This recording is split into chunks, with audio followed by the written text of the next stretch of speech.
Angle d'attaque. Madame, Monsieur, bonsoir. Merci donc de nous suivre dans cette émission Angle d'attaque qui s'honore à recevoir chaque semaine des confrères journalistes, des acteurs susceptibles de témoigner sur des points d'actualité et des personnalités qui restent sous les feux médiatiques. Nous avons 3 points de fixation cette semaine. Discussion autour du dialogue politique et pour lequel les dossiers qui sont sur la table sont autant passionnants que clivants.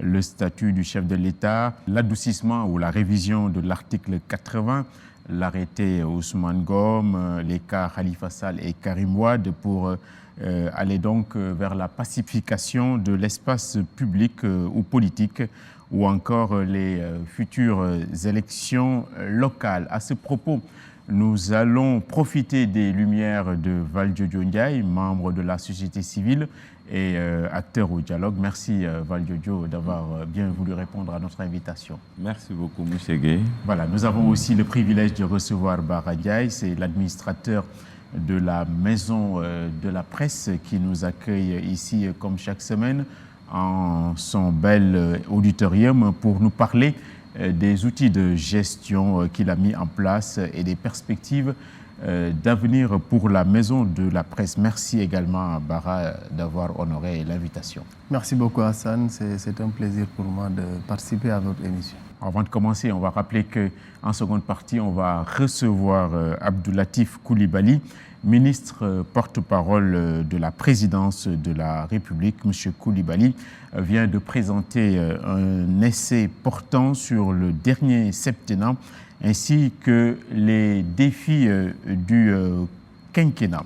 Il ne s'agira pas avec Latif Coulibaly de faire l'herméneutique de son ouvrage, mais on essaiera de lui poser des questions simples sur certaines de ses prises de position. Donc, on va démarrer avec Valdiodio Ndiaye. Merci beaucoup. On a lu l'autre jour un journal qui paraît tous les jours, donc a titré que c'est quasiment l'entente impossible. Alors, la première question, comment est-ce que le dialogue politique est structuré et quels sont les points qui sont posés sur la table? Merci beaucoup, M. Gueye.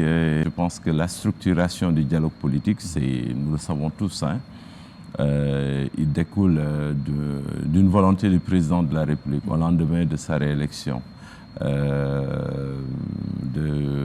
les élections du 24 février 2019. Il avait analysé le contexte compte tenu de la posture de l'opposition et un peu des éléments clivants, comme vous l'avez dit tout à l'heure, et des tensions post-électorales. Donc, il avait décidé de lancer un appel au dialogue politique. Et dans un premier temps, dans la démarche, ça se faisait d'habitude, c'est-à-dire à l'issue de chaque élection au Sénégal, il est mis en place un cadre de concertation pour évaluer les élections, comment ça s'est passé, qu'est-ce qui a marché, qu'est-ce qui n'a pas marché. Et le ministre de l'Intérieur, qui avait pris l'initiative à la suite sur directive du président de la République, évidemment, a lancé un appel pour que tous les acteurs se réunissent autour de la table, notamment l'opposition, les non-alignés, la majorité présidentielle, la société civile et également les institutions en charge des élections. Je veux dire la Direction générale des élections, il y a également la DAGAT, qui gère un peu les préfets et autres, et les autres composantes telles que la Sénat et CNRA. Mais à l'issue des discussions, l'opposition avait exigé plus d'indépendance pour cette structure et de l'ériger en une commission cellulaire, dirigée par des personnalités indépendantes. Ça s'est fait. Des personnalités consensuelles ont été désignées. C'est le général Niang avec 2 professeurs d'université, Boubacar Kanté et Aliou Sall, et enfin un acteur de la société civile, Mazid Ndiaye. Dans les discussions, quand nous avons commencé les concertations, parce que nous en sommes aujourd'hui aux 56e séance, donc dans les discussions, il est apparu que l'opposition avait exigé de ne pas être sous la tutelle organisationnelle, comme ça se faisait avant, du ministère de l'Intérieur. Donc ils avaient exigé d'être totalement indépendants, etc., ce que les acteurs ont accédé, ont exprimé leur accord. Et plus tard, avec le lancement du dialogue national et la désignation de Famara Ibrahima Sagna, l'opposition est revenue remettre sur la table d'être sous la tutelle du dialogue, du comité de pilotage du dialogue national. Et cette commission... aujourd'hui, je vous coupe pas, et aujourd'hui, quelle est l'ambiance de travail? Les positions sont apaisées, quelle est l'atmosphère? Du point de vue de l'atmosphère, je pense que quand 6 séances, c'est beaucoup, c'est depuis le mois de mai. Et actuellement, en fait, c'est vrai que des fois, par exemple, chacun est dans ses positions de manière très ferme, mais ça se fait dans un cadre de courtoisie et de respect mutuel. Donc, c'est vrai que les débats sont très passionnés, mais pas violents, pas violents. Et je tenais à le dire quand même. Donc, voilà un peu l'ambiance. Il y a beaucoup de dossiers sur la table. Les dossiers sur la table... D'abord, voilà, on va les prendre un à un. Il y a le statut ou le cumul concernant Monsieur le Président de la République. Qu'est-ce qui se dit actuellement? Peut-être rappeler très rapidement qu'il y a 3 composantes sur lesquelles nous travaillons. La première, c'est par rapport à l'amélioration du système électoral. Le deuxième point, c'est l'apaisement de l'espace politique, nous y sommes. Et enfin, les réformes peut-être envisagées par rapport aux organes de gestion des élections. Maintenant, sur ce point que vous avez cité, nous sommes en train de traiter plusieurs sous-points, c'est-à-dire le cumul de la fonction présidentielle et de chef de parti, le statut, l'article 80, la liberté de manifestation, les cas Karim Wade, Khalifa Sall. On le dit, mais ce n'est pas expressément ça. C'est la liberté plutôt de candidature dont on parle. Donc, tous ces aspects-là sont en train d'être approfondis. Mais évidemment, c'est un peu difficile. C'est un peu difficile parce que, évidemment, les intérêts, vous savez, c'est des mandants qui sont là-bas et généralement, les intérêts politiques sont tellement clivants, comme vous l'avez dit tout à l'heure, que des fois, il est difficile d'arriver à des solutions. Mais pour être plus précis, il est évident, pour faire le point, c'est-à-dire sur le cumul des mandats, il est évident que l'ensemble des composantes qui sont là-bas, si je mets de côté les organes de gestion des élections qui ont une posture de neutralité, le pôle des non-alignés de l'opposition et de la société civile sont pour le principe de dissocier la fonction présidentielle de chef de parti. Mais la majorité présidentielle n'est pas d'accord. Chacun a ses arguments. Évidemment, pour nous, nous pensons que il faut davantage rehausser la fonction présidentielle, davantage sécuriser le président, éviter par exemple que n'importe qui l'insulte, etc., la sacralité de la fonction présidentielle et de l'ériger davantage à un niveau de posture de référent de la nation. Évidemment, la majorité présidentielle n'est pas d'accord. Ils ont rejeté cet aspect en disant que, évidemment, compte tenu de leur histoire, de leur trajectoire, qu'il n'était pas envisageable de dissocier dans le contexte. C'est vrai, nous sommes revenus ensuite pour leur faire une autre proposition en leur disant que ça pouvait se faire au-delà de ce mandat en cours, c'est-à-dire pour acter cette décision-là, s'ils sont OK à partir de 2024, mais malheureusement, on peut considérer aujourd'hui que c'est un point de dissensus. Et quel est le positionnement de la société civile? Vous jouez les équilibristes là-bas, vous arrangez les choses? On essaie plus ou moins, quand il y a par exemple des positions totalement antagonistes, d'essayer de trouver des solutions médianes. Des solutions médianes pour essayer de rapprocher les positions. Mais vous savez, c'est des fois très difficile parce que bon, je vais taquiner un peu, monsieur l'administrateur, les politiques ont une spécificité. C'est-à-dire leur posture peut varier en fonction de leur position dans l'espace. Dans l'espace, et quand je dis dans l'espace, soit ils sont du pouvoir ou de l'opposition. Pour rappeler juste un fait historique, c'est-à-dire que tout le monde a dénoncé le cumul de mandats, mais néanmoins, depuis Senghor, le cumul de mandats existe. C'est-à-dire, Abdoulaye Wade l'avait dénoncé, quand il est arrivé, il l'a maintenu. Macky Sall, bon, c'est vrai que Macky Sall, quand même, a eu des réserves par rapport aux assises nationales. Il avait dit très clairement dans la charte que il avait des réserves sur la nature du régime et cette affaire de cumul de mandat. Et ce n'est pas facile de scier la branche sur laquelle on est assis également. Par rapport aux élections locales, y a-t-il une date qui se précise ou bien vous n'avez pas abordé? Je pense que si on s'adosse sur la loi, parce qu'à l'époque, vous savez que tous les acteurs avaient suggéré fortement le report des élections locales. Le ministre de l'Intérieur avait pris un projet de loi. Avant de l'amener au niveau du Parlement, nous, on avait dénoncé le fait que ça soit un projet sans encadrement juridique, parce que ça devait se faire. Et finalement, il a accédé à notre demande, de la société civile bien sûr, et il avait accepté le principe de fixer la barre au plus tard mars 2021.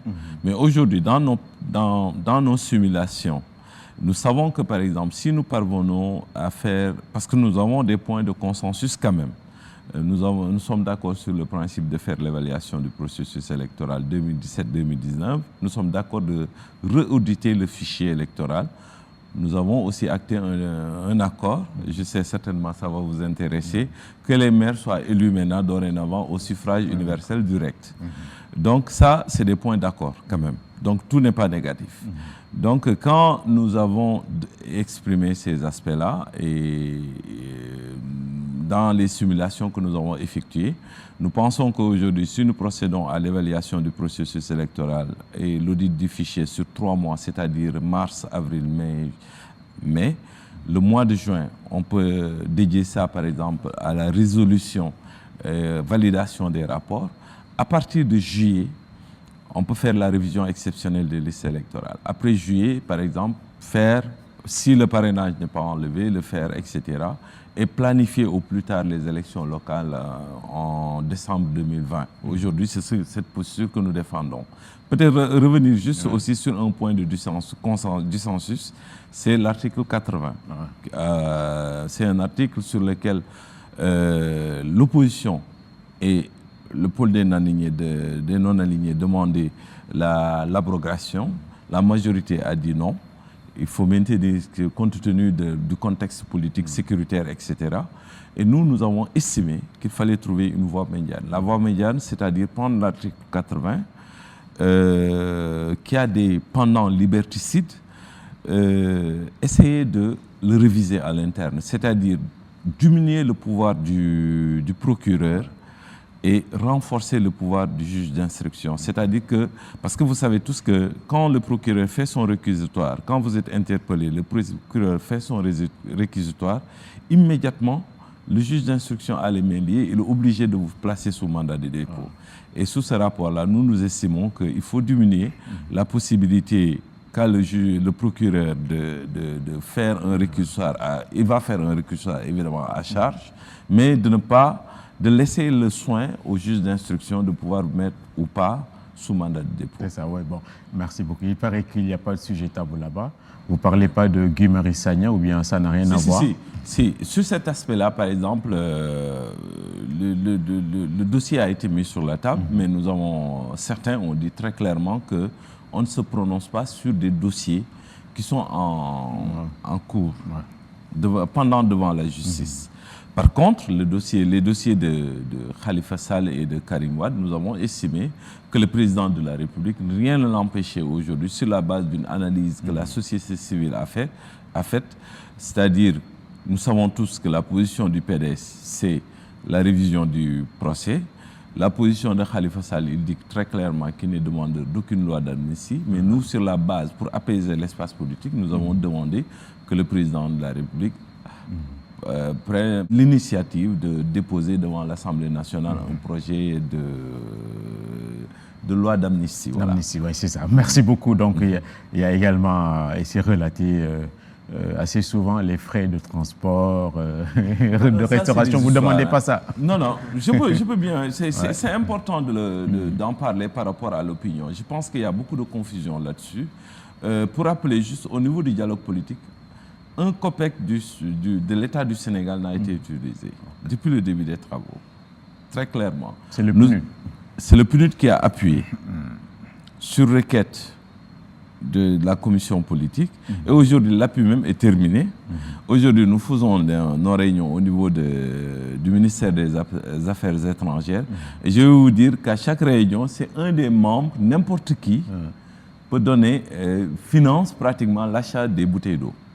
voilà dans quel contexte nous sommes. Donc nous le faisons par engagement citoyen. Je pense que ce n'est pas dans ces dialogues-là qu'on va chercher à avoir des sous.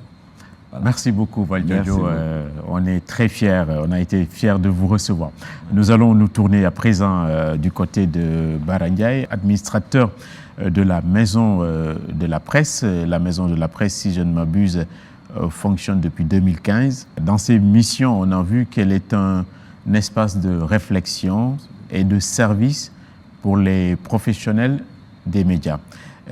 En termes clairs, qu'est-ce que cela implique? Qu'est-ce que cela veut dire? Oui, merci beaucoup. La Maison de la Presse comme espace d'échange et de service au profit des acteurs des médias suppose qu'elle a été conçue et réalisée déjà par le gouvernement du Sénégal sur fonds propres dans un souci effectivement de permettre aux acteurs des médias sénégalais et d'ailleurs de disposer déjà d'un cadre de rencontre qui n'existait pas jusqu'ici au Sénégal. Par espace de rencontre, on entend déjà la possibilité qui devrait être donnée aux différentes organisations du secteur de disposer par exemple d'un siège. Vous connaissez mieux que moi l'environnement des médias qui est caractérisé par une certaine précarité qui fait que les organisations professionnels n'ont pas souvent les ressources pour prendre en charge un certain nombre de préoccupations. Et la Maison de la Presse est venue effectivement servir de cadre d'échange et de rencontre. Et à ce niveau, quand moi j'ai pris service, quelques mois après, je me suis évertué avec l'encadrement de la tutelle à réfléchir sur un schéma d'occupation de l'espace, parce que la maison quand même est un bâtiment assez majestueux avec un certain nombre d'espaces qui ont été prévus pour permettre aux organisations les plus représentatives, par exemple, de disposer d'un local ici. Parce que jusqu'ici, les gens squattaient les salles de rédaction de certaines institutions et la Maison de la Presse est venue régler cette question. Aujourd'hui, beaucoup d'organisations, syndicats professionnels, organisations patronales, l'organisation d'autorégulation, les associations de desk ont chacun un pied à terre ici. Et je pense que ça fait partie des missions de la Maison de la Presse. L'autre aspect, c'est que nous permettons aujourd'hui aux journalistes, à ces différentes associations, de pouvoir se réunir sans bourse déliée. Parce que ça aussi, c'était une des préoccupations des acteurs. Pourquoi votre nomination a suscité tant de passion et de débat? Valdiodio l'a rappelé tout à l'heure, vous avez beaucoup de fraîcheur et de jeunesse. Qu'est-ce qu'il y a? C'est la légitimité ou la compétence? Est-ce que vous pouvez nous édifier? La compétence, je ne pense pas. La légitimité, on peut en débattre.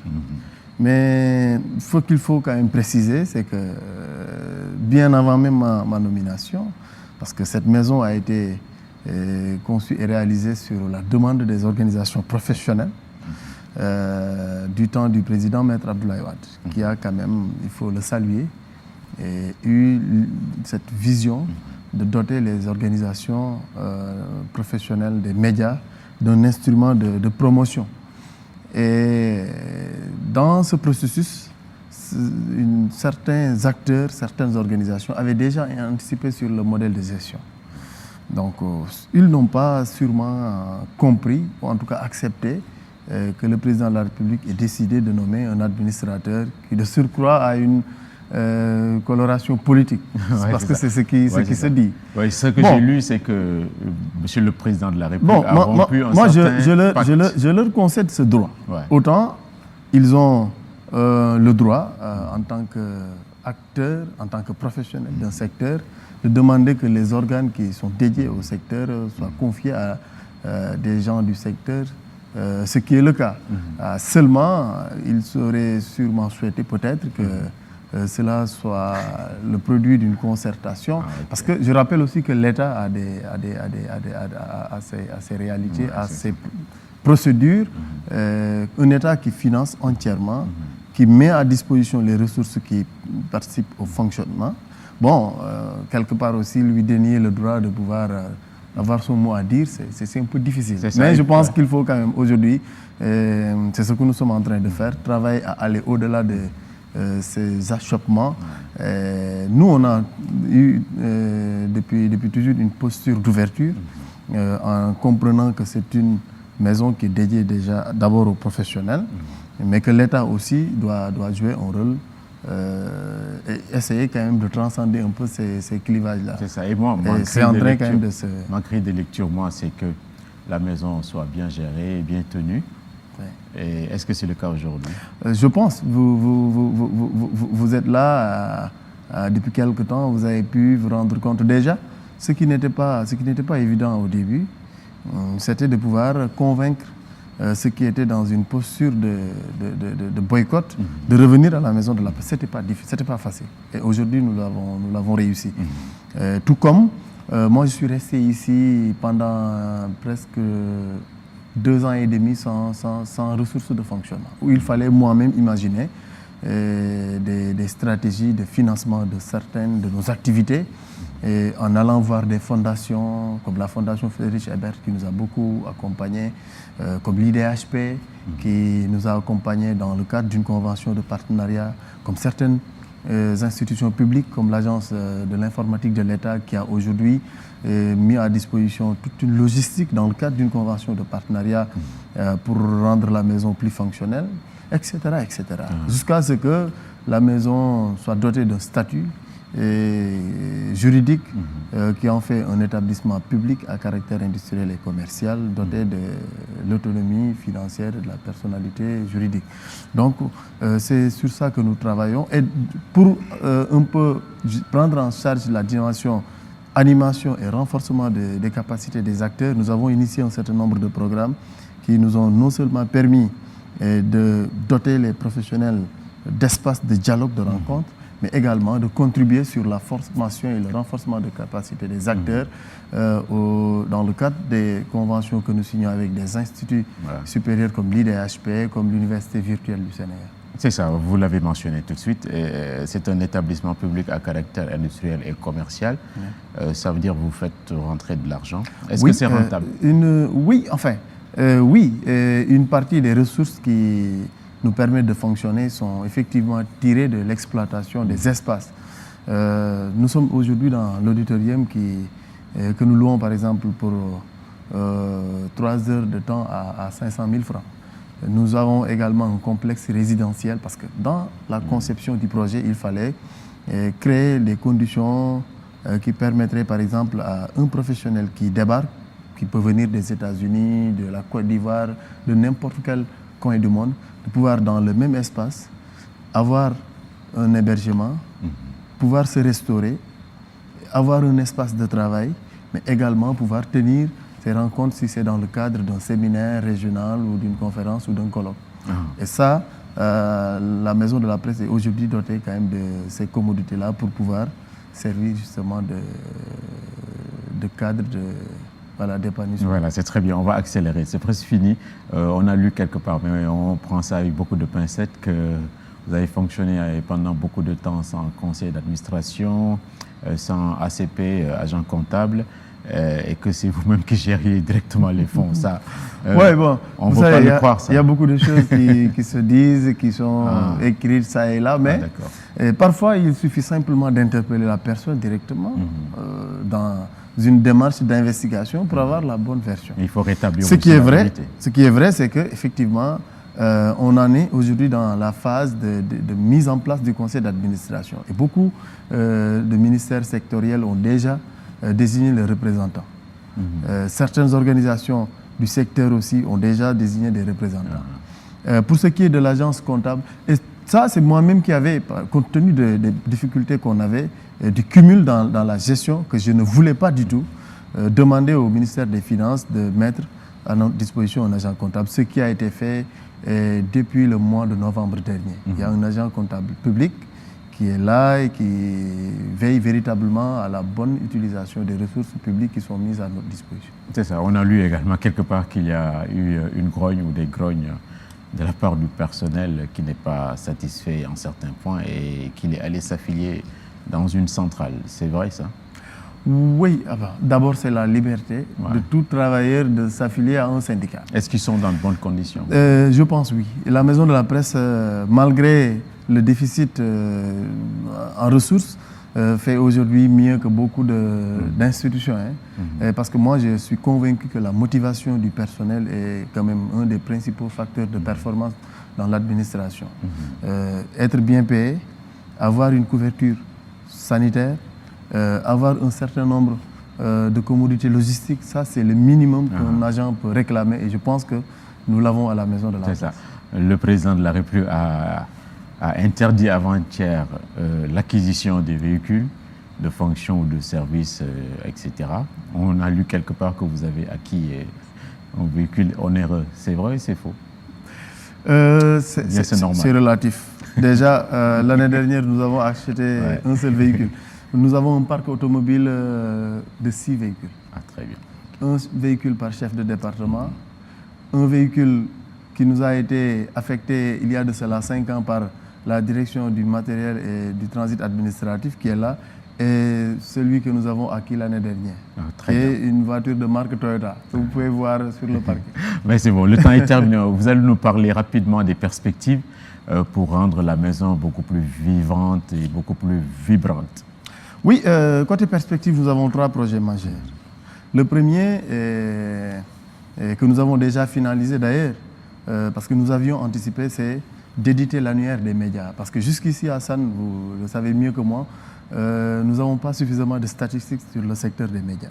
Et la Maison de la Presse a pensé pouvoir aider à cela en permettant de disposer aujourd'hui d'un document qui ferait en tout cas un focus sur le secteur de manière globale, ses organes, les acteurs qui le composent et un peu la situation de la réforme qui est en cours. Et ça, c'est quelque chose que nous avons réussi.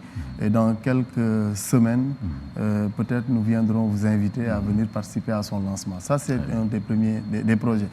Et le deuxième, c'est d'aller vers la mise en place à la Maison de la Presse d'une infirmerie de la presse. Vous savez mieux que moi que la question de la prise en charge sociale des journalistes se pose avec acuité. Très peu d'entreprises aujourd'hui sont dans une situation financière qui leur permette de pouvoir respecter leurs obligations en la matière. Et nous avons pensé que la Maison de la Presse, qui bénéficie du financement de l'État, pouvait effectivement, dans la limite de ses possibilités, aider les acteurs à avoir au moins accès à des soins de santé de qualité. Le troisième aspect, c'est la mise en place du prix international Alpha Sal, qui récompense l'excellence journalistique.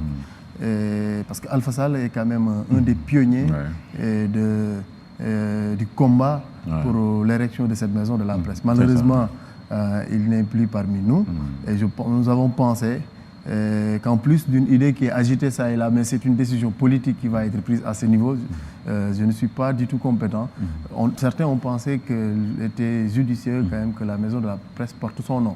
Mais en attendant, nous pensons pouvoir, dans le cadre de nos missions, instaurer un prix qui récompenserait l'excellence journalistique. Un autre projet qui est beaucoup plus ambitieux, mais que nous comptons quand même partager dans un premier temps avec les acteurs pour voir comment nous allons l'organiser, c'est le Salon international de la presse francophone. Voilà. Très bien. Merci beaucoup, Bara, pour toutes ces explications. Et on était content de vous recevoir. Et tout le plaisir a été pour moi. Et vous nous donnez l'occasion de revenir sur beaucoup de choses qu'il me semble extrêmement important de clarifier. Très bien. Merci beaucoup, Valdiodio. Et à bientôt. Angle d'attaque. Nous recevons à présent dans cette deuxième partie d'émission d'Angle d'attaque Abdoulatif Coulibaly, ministre porte-parole de la présidence de la République, écrivain, romancier, essayiste.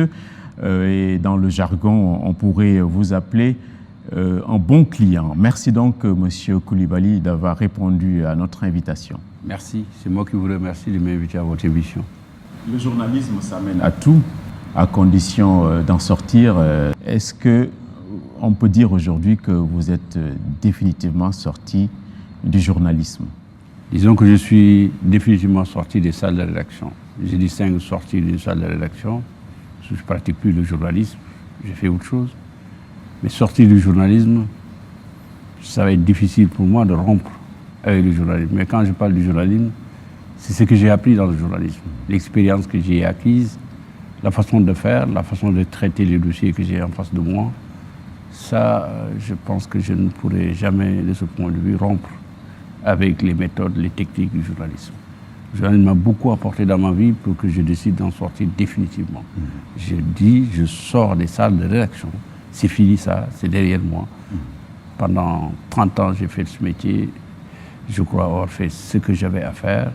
C'en est fini, je suis parti. Voilà, vous êtes sous les feux de la rampe avec un dernier ouvrage qui a comme titre « Sénégal, l'histoire en marche ». Après un septennat bien rempli, un quinquennat face aux défis de l'avenir. Donc, avant d'en venir à certains aspects de cet ouvrage, vous dites que vous écrivez pour résister, en évoquant ou en faisant appel à un auteur sud-américain.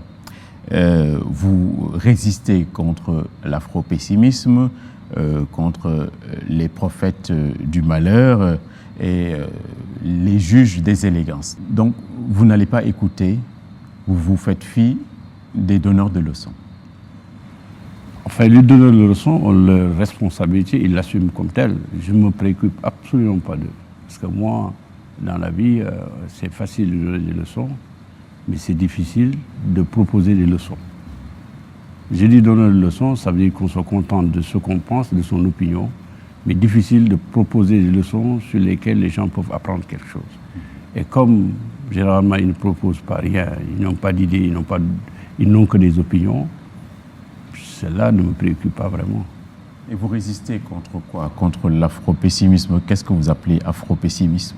Il y a des gens qui ont décrété la fin de l'espèce africaine, qu'il n'est pas possible de faire quoi que ce soit sur le continent africain. Nous sommes condamnés à végéter dans le fatalisme du sous-développement et nous sommes condamnés à rester un continent où il n'y a que des pandémies, le sida, le paludisme, etc. Mais c'est faux. Je considère pour ma part que l'Afrique a fait des pas, certes pas à la hauteur des ambitions et des désirs des citoyens africains, mais ils en ont fait, les États africains. Je vais vous donner un exemple très concret. Je suis allé à l'école primaire en octobre 1963, c'est pas hier, bref. Quand j'y allais, mon village était comptait à peu près 3 000 ou 4 000 habitants. Aujourd'hui, nous sommes à peu près à 20 000 habitants. À l'époque, il y avait 6 classes à l'école des garçons, comme on l'appelait, et 3 classes à l'école des filles. Si vous étiez âgé de 11 ans, 10 ans, 9 ans, vous étiez prioritaire au moment où on fait l'inscription à l'école primaire. Prioritaire. Parce que simplement, on considérait qu'il fallait absorber le gap, ou en tout cas le reliquat des 11 ans, 12 ans qui n'étaient pas là, qui n'étaient pas allés à l'école, parce qu'ils étaient à l'école coranique. Et ceux qui venaient étaient en bas âge. La première année, je suis allé, en 62, je n'ai pas pu aller à l'école. Il fallait attendre qu'on épuise le reliquat là. Aujourd'hui, à Soukoun, il y a 8 écoles primaires sans compter les écoles privées.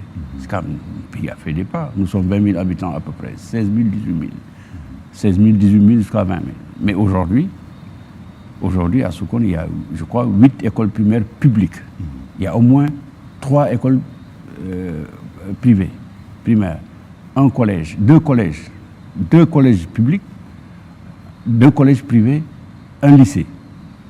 À l'époque où j'ai fait l'entrée en 6e en 1969, il y avait 10 lycées au Sénégal. Aujourd'hui, le Sénégal compte plus de 300 lycées. C'est important. Très bien. Aujourd'hui, le Sénégal compte à peu près 5 à 6 universités.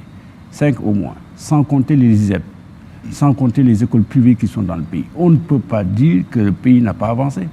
Et ça n'a pas commencé avec Macky Sall, ça a commencé depuis l'époque socialiste. Le PDS, Abdoulaye Wade au pouvoir et Macky Sall aujourd'hui. Donc je refuse que des gens viennent nous dire que vous n'êtes pas sortis de l'époque, de l'aube des indépendances, c'est faux. Il y en a même des Africains qui ont pu écrire, ici l'Afrique refusait le développement. Ça veut dire qu'on est rétif à toute forme de développement. On n'est pas capable d'assurer notre développement. Je ne crois pas. Et vous donnez l'impression que l'histoire a commencé en 2012 Je n'ai pas dit ça. Le contraire c'est que je viens de erroné. dire. Alors, j'ai dit le contraire tout à l'heure. J'ai dit ça n'a pas commencé avec Macky Sall. Ça a commencé depuis l'époque socialiste, en passant par Abdoulaye Wade et arrivé à Macky Sall. C'est ça que je dis. Très bien. Donc le livre Comment en question... Ouais. Je te dis. Voilà, le livre en question comporte 4 grands chapitres, si Exact. je ne m'abuse. Je rappelle ça rapidement. Le 24 février 2019, à la lumière de l'histoire récente du Sénégal. Le deuxième chapitre, les résultats qui illustrent un septennat bien rempli. Le troisième, marqueur saillant d'un septennat en transformation structurelle amorcé par le PSE. Et le dernier, hydrocarbures, une chance pour l'émergence et le développement. Vous dites que vous vous êtes basé sur des faits qui sont sacrés, on le voit bien chez vous, à l'opposé des opinions, et que vous avez validé que le pays a connu une évolution notable sous Macky Sall, le président de la République. C'est indiscutable. Alors, avec la croissance que vous rappelez, l'accès universel dans le monde rural, etc., etc. À côté, on n'a pas vu que vous mentionniez les rapports du PNUD avec l'indice de développement humain qui classe le Sénégal dans des positions qui ne sont pas enviables. L'IDH, c'est l'indicateur de niveau de vie, le niveau de savoir et même la longévité. Alors, qu'est-ce que vous faites de tout cela? Il y a également d'autres rapports qui parlent de perception de la corruption au Sénégal. C'est bien que vous ayez cité ces rapports. Effectivement, l'IDH est une composition autrement plus complexe qu'on ne laisse croire au Sénégal. Parce que l'IDH fait la composition de données qui ne remontent pas à l'époque de Macky Sall, mais qui remontent depuis l'indépendance. Les reliquats des personnes non scolarisées, les échecs scolaires, tout ça, il faut partir de 1960. On nous présente un agrégat de données et de faits qui ne pouvaient pas être de toute manière réglés en l'espace de 7 ans. Mais je vous donne rendez-vous, personnellement de ce point de vue, l'indice de bien-être, à peu près, comme ils disent, pour voir ce que ça va devenir dans les prochaines années. C'est important. Parce qu'il ne faudrait pas considérer qu'on part aujourd'hui de 2012 ou de 2014. C'est le bilan global de ce qu'on a fait. C'est ça que je disais tout à l'heure. C'est vrai, l'IDH aurait pu être porté à un niveau plus important encore. J'en suis d'accord, tout à fait.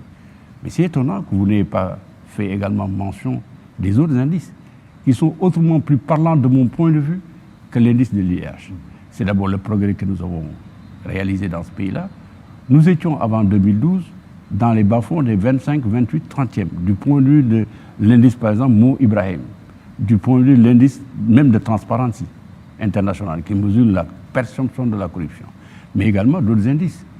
L'indice du Doing Business, l'indice du Open Government, où le Sénégal est classé parmi les top 10, je dis top 10, même dans l'indice des top 10 des pays réformateurs et transformateurs.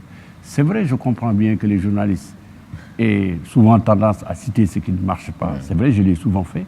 Mais la démarche la plus objective et la plus cohérente, c'est de mettre à côté de ces indices d'autres également qui sont aussi parlants, sinon plus parlants que les indices que vous venez de citer. D'ailleurs, sur tous les indices que vous avez cités, vous n'avez sorti que 2 indices. Et il y a plus d'une douzaine d'indices qui sont proposés pour mesurer l'avancée des nations. Vous n'en avez sorti que 2. Parce que dans tous les autres indices qui sont proposés pour la mesure des transformations sociales et économiques d'un pays, le Sénégal fait partie des 3 premiers Africains ou des 10 premiers Africains. Ça, il faut le dire. C'est quand même important. Très bien. Et sur les hydrocarbures, vous invoquez, vous dites qu'on mélange tout et qu'il y a une sorte de concours de légèreté et de facilité et que c'est plus complexe que tout cela. Alors, il y a une chose qui est venue mettre un peu du crin dans le couscous, on peut l'appeler comme ça, c'est l'enquête de BBC.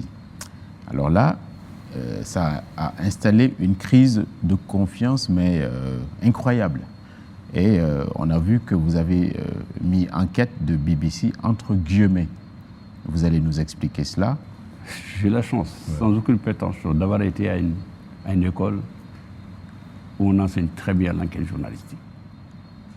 D'abord, l'enquête, on parle d'hypothèse. On ne parle pas d'un parti pris. Le parti pris de cette journaliste était manifeste dès le départ. D'abord, le titre de son enquête. 10 milliards, pour ne pas dire, au cœur d'un scandale d'État. C'est exactement ça. Dès qu'elle commence son reportage, elle focus sur des éléments tendant à construire un processus qui va aboutir à une corruption, qu'on nous lit à la fin. Donc, ce que j'ai appris, les techniques d'investigation journalistique, on pose une hypothèse et une contre-hypothèse. On la démontre. Mais on n'a posé qu'une hypothèse, et d'ailleurs, avec un a priori de départ. Avec un a priori de départ. C'est formellement inadapté dans une enquête journalistique. Ça, je vous le dis, c'est le professionnel qui vous parle. Ce qu'elle fait. Dès le départ, elle dit, et de façon manifeste, qu'ils sont tombés sur un scandale qui est résumé en ces termes. Petro-Tim a vendu à British Petroleum ses parts de 30% dans le contrat de production et de partage qu'il a signé avec l'État du Sénégal. Ils prétendent que ces 30% ont été vendus à 10 milliards de dollars américains. Et si tel est le cas, parce que le président de la République, par l'entremise de son jeune frère, son frère cadet, a engagé un processus qui a abouti à cette corruption. C'est ça qu'il dit. Le parti pris est clair. Or, si vous affirmez quelque chose, vous devez en donner la preuve. Elle ne l'a jamais donné. Elle n'a donné des éléments de preuve que concernant le salaire du jeune frère du président de la République, ça c'est acté, et également un processus par lequel on a viré de l'argent dans une société qui appartiendrait à l'oncle du frère cadet du président de la République. Voilà les deux éléments de preuve. Premier élément de preuve, le contrat d'Alioune Sall, qui est un contrat réel. D'abord, je me suis posé la question de savoir comment peut-il y avoir de corruption entre un employeur et son employé. C'est inimaginable. Mamoudou Ibra Kane n'a pas besoin de vous corrompre. Il vous donne des ordres. Deuxièmement, il dit le contrat de BP avec Petro-Tim a coûté 10 milliards. Jamais, pas une once de preuve n'a été administrée. Jamais. Jamais elle n'a montré à l'antenne le contrat qui lie Petro-Tim avec des chiffres. Mais il n'y a pas d'élément de preuve, c'est une affirmation. Une affirmation n'est pas une révélation. C'est que d'ailleurs beaucoup de journalistes ont fait la confusion. Si moi, je ne sais pas. Parce que dans le substantif révélation, il y a le mot avéré. Rien n'a été avéré. Rien. Et il en conclut, par déduction, que si BP a acheté 10 milliards le contrat, c'est parce qu'il y a corruption à la base. Je précise, c'est important, que BP, le coût par lequel il a acheté, ne peut pas être caché à la bourse de Londres, à la bourse de New York, Wall Street, ni à la bourse d'Australie, ni à la bourse de je ne sais où encore. Parce qu'elle est cotée en bourse dans ces différentes bourses-là. L'aurait-elle acheté à 10 milliards, les actionnaires de BP qui sont des privés auraient poursuivi le directeur général de BP. Parce que c'est surfacturé. Les mêmes 30% vendus par Cosmos à BP ont coûté 950 millions de dollars. Pourquoi BP aurait acheté à 10 milliards de dollars le contrat qu'il a racheté auprès de Petro-Tim? C'est absurde et c'est totalement absurde. Voilà pourquoi je dis son enquête n'en est pas une. Oui, c'est ça. Nous, ce qui nous inquiète, c'est les ravages que cela a fait au sein de l'opinion nationale et même internationale. Mais une opinion publique elle peut souvent être influencée par une fausse information. Fausse information, et ça arrive souvent d'ailleurs le cas, c'est vrai. Très bien, très bien. Et certains se demandent...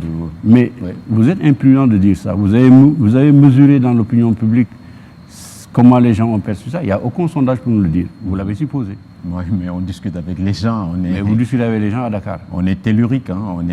On est tout le temps sur le terrain. Vous êtes allé dans les villages, dans les profondeurs du Sénégal pour penser ça? Je ne dis pas que vous... Mais dans les pays où ça se dit, on sort en sondage, on dit voilà, ça n'existe pas. C'est vrai, c'est vrai. Restons quand même prudents de ce point de vue. Je ne dis pas que ce n'est pas vrai, mais je dis simplement, nous pouvons rester quand même prudents. Voilà. Très bien. Beaucoup s'interrogent, se disent, mais Abdou Latif Coulibaly, où est passé son esprit critique? C'est un gâchis. Mais ils sont libres. Vous savez, dans notre pays, nous sommes un pays de démocratie. Hein. Et la démocratie, son principe, c'est quoi? Chacun est libre de dire ce qu'il pense, son opinion. Il y a des gens qui le pensent de moi. Quand j'avais cet esprit critique, qu'il suppose, c'était quand j'étais journaliste. Ils pensaient que j'avais un esprit critique. À l'époque, j'étais encore plus insulté. On me daignait plus le droit qu'on ne le fait aujourd'hui. Ça veut dire qu'on ne peut pas plaire à tout le monde en tout temps. Vous plaisez à certaines personnes. Et je ne cherche pas à être aimé par des personnes. Je cherche à être respecté par ce que je fais, par ce que je suis. Mais les gens qui affichent des postures, parce que simplement c'est eux, ça, je n'en tiens pas trop compte. Franchement, je ne suis pas préoccupé. D'ailleurs, ils le disent et vous relayez leurs opinions parce que vous considérez qu'écrit dans le gouvernement auquel j'appartiens, en défendant mon engagement est infâme. Moi, je vous ai écouté sur votre télévision et votre radio. Vous chantez de la façon la plus spectaculaire le fait qu'en ayant 1 an d'existence, vous êtes devenu une télévision et une radio de référence. Qu'est-ce que vous faites? Vous défendez ce dans que vous êtes. Vous montrez aux Sénégalais que vous travaillez bien. Pour vous, ce n'est pas défendu, mais pour moi, c'est défendu. Ouais, c'est ça. Voilà le paradoxe des journalistes. Vous, à longueur de journée, vous clamez. J'ai vu d'ailleurs un document qui a été publié, un communiqué par vos 3 principaux dirigeants. Eux, c'est normal qu'ils le fassent. Mais quand moi, j'appartiens au gouvernement, je défends mon engagement personnel avant de soutenir qui que ce soit, on me le reproche, on me dénie le droit. Mais je ne demande pas la permission à qui que ce soit. Sartre disait que je suis condamné à être libre. Je suis condamné à être libre. Cela postule simplement qu'aucune limite ne saurait être opposée à ma liberté, sauf ma propre liberté. Sauf que écrivain du pouvoir, ça c'est pas très glorieux. Et on pense tout de suite. C'est vous qui décidez que je suis écrivain du pouvoir. Ouais, bon, au moins, moi, les gens savent pourquoi j'écris et où je l'écris. Je n'ai jamais été un journaliste encagoulé et embarqué dans des pouvoirs ou auprès de chefs d'État. Et les gens qui me l'ont reproché, pour la plupart d'ailleurs je les connais, pour les avoir rencontrés au Canada dans les valises de chefs d'État, pour les avoir rencontrés au Tchad dans les valises de chefs d'État, je les connais bien. Il n'y a pas de propagande dans ce que vous écrivez actuellement. Qu'est-ce que la propagande? Bon, je vous définis la programme. On peut citer Goebbels. Non. Je pense que vous vous trompez, malheureusement. Vous vous trompez doublement. La propagande est un ensemble de techniques utilisées pour propager une idée, pour propager une idéologie, pour propager une doctrine, pour propager une philosophie. Comprenez? On le fait dans le but de persuader des populations, un public cible pour qu'il adhère. Dans les 2 livres que j'ai écrits, soit vous ne les avez pas lus, ou vous les avez lus, mais vous considérez simplement que ce n'est pas la peine de considérer ce qu'il y a dedans. Et ça, je ne serais d'accord. Je présente des faits, j'aligne des faits. Je dis, par exemple, dans cet ouvrage, en 2000, le Sénégal produisait à peu près 500 mégawatts d'énergie électrique par jour. En 2012, il produisait 750. 250 sont venus ajouter à la production qu'on a fait de l'indépendance jusqu'à 2000. 750. Le Sénégal est à 1300 mégawatts aujourd'hui. Ça veut dire le double de ce que le président a trouvé ici. Mais ça, c'est un fait. Si je le dis, je suis libre de faire un commentaire, c'est de la propagande. C'est exactement ce que je vous disais tout à l'heure. Vous avez le droit, vous, d'écrire que vous êtes les meilleurs dans votre journal. Vous avez, dans vos différentes éditions, en moins d'1 an d'existence. Et vous avez raison, parfaitement raison de le faire. Mais je ne fais pas autre chose. Ce n'est pas parce que je suis dans un gouvernement que c'est informant et que vous êtes un organe de presse. C'est moins informant de dire, que vous avez bien travaillé. J'ai dit simplement nous avons bien travaillé. Que les autres qui trouvent qu'on n'a pas bien travaillé le prouvent en écrivant le contraire de ce que j'ai écrit, par des faits. Très bien. On va terminer, malheureusement. Vous avez dit que dans un demi-siècle, les scientifiques, les chercheurs vont consulter vos ouvrages et non pas les radios ou les chaînes de télévision. Mais ils vont se rappeler aussi que celui qui écrivait en 2020 était un partisan. Voilà, parfaitement. Je voulais vous le faire remarquer d'ailleurs. Quand les gens viennent, vous avez le sentiment que vous n'êtes pas un partisan. Vous n'êtes pas encarté dans un parti politique. Vous avez des penchants, vous avez des options dans votre vie. C'est que le philosophe disait, tout être humain est en situation dans la vie. Soit vous êtes musulman, et vous l'êtes. Vous appartenez à une confrérie, sans aucun doute. Vous êtes peut-être même ibadou, c'est pas vous précisément, mais vous êtes encarté. Ça veut dire que dès que vous êtes encarté quelque part, vous n'avez pas d'esprit libre ni d'indépendance d'esprit. C'est comme ça la conception. Ceux qui sont dans l'opposition, ils sont encartés. Et il ne vient pas à l'esprit de penser qu'ils n'ont pas un esprit libre. Vous, journalistes, il ne vous vient pas à l'esprit de dire que vous êtes, la liberté, c'est en soi-même. Vous savez, aujourd'hui, les gens ont l'habitude de débattre avec une communauté de l'entre-soi. C'est-à-dire seuls ceux qui ont une opinion qui converge doivent discuter entre eux. Et ceux qui ont des opinions contraires, on les excommunie, on les exclut, ils deviennent des pestiférés. Mais on ne parlera pas entre nous. Parce que tous ceux qui ont le même point de vue se regroupent, parlent entre eux. Ceux qui ont un point de vue contraire, on les exclut, on les excommunie. On en fait des pestiférés. La société va dialoguer comment? Mais considérons nos divergences. Cela nous permet d'approfondir nos convergences qui sont les seuls éléments capables de construire une nation dans la solidarité et dans l'entraide. Il n'y a que dans nos pays. D'ailleurs, ce n'est pas propre au Sénégal. J'ai lu un excellent papier d'un philosophe français, Perrin, qui évoque pour s'en désoler le fait qu'Alain Finkielkraut ait demandé plusieurs fois à Pierre Bourdieu de discuter de leur point de vue. Bourdieu a refusé, en disant à la limite qu'il les considérait comme des sous-philosophes, parce qu'ils n'avaient pas le même point de vue. Je trouve ça dangereux, grave. Les gens, ils excommunient parce qu'ils n'ont pas le même point de vue. Moi, c'est avec qui je n'ai pas le même point de vue, la même approche. C'est avec eux que je discute. Parce que nous avons des divergences. Mais c'est en discutant que nous transformons nos divergences en des convergences possibles et d'aller vers le développement de notre pays. Ce n'est pas le contraire. Pour ce qui nous concerne, nous, il n'y aura pas d'excommunication vous concernant, parce que nous vous aimons et c'est une façon nous vous apprécions d'expliquer, de toujours. parler. Je sais. En tout cas, merci beaucoup. Merci à vous. On est très fiers de vous recevoir. Merci. Et on se donne rendez-vous pour d'autres plateaux. C'est un plaisir d'avoir été avec vous. Merci beaucoup, M. Coulibaly. Monsieur le ministre, donc cette émission de cette semaine est terminée. Merci à toute l'équipe de Massamba Mboup qui a réalisé cette émission cette semaine. Bonsoir et à très bientôt.